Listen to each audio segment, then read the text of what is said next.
La parole est maintenant à Madame Bérangère Poletti. Merci Monsieur le Président. Ma question s'adresse à Monsieur le ministre de la Transition écologique et solidaire. La transition énergétique constitue pour notre planète un enjeu de premier ordre. En France, elle soulève plusieurs questions d'importance, notamment celle du programme nucléaire. Vous aviez annoncé le 10 juillet dernier la fermeture de 17 réacteurs nucléaires. Et voilà que 10 jours plus tard, ce sont 25 fermetures à prévoir d'ici 2025. Quel programme ? Même si c'était faisable financièrement et humainement, ce dont nous doutons, comment développer alors les énergies renouvelables ? Le candidat Emmanuel Macron, lors de sa campagne, a affiché sa volonté de doubler le nombre d'éoliennes du programme en cours. Vous avez vous-même, à juste titre, mentionné que les éoliennes ne sont pas la solution à la transition énergétique, ni techniquement, ni financièrement, ni même humainement.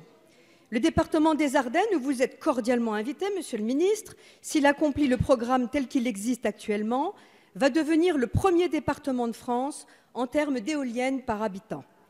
La révolte gronde et les habitants s'insurgent contre l'envahissement de leur territoire.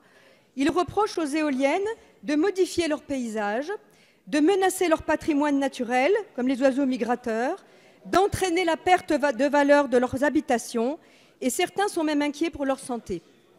Le rejet du programme éolien est de plus en plus violent, de plus en plus polémique sur nos territoires ruraux en France.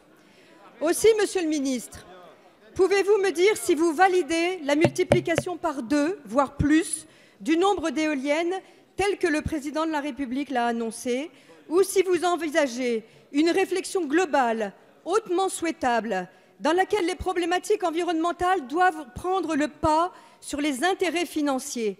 En effet, sur ces histoires d'éoliennes, il est malheureusement plus souvent question d'argent que du bien-être de nos concitoyens. Merci Madame la députée. La parole est à Monsieur Nicolas Hulot, ministre d'État, ministre de la Transition écologique et solidaire.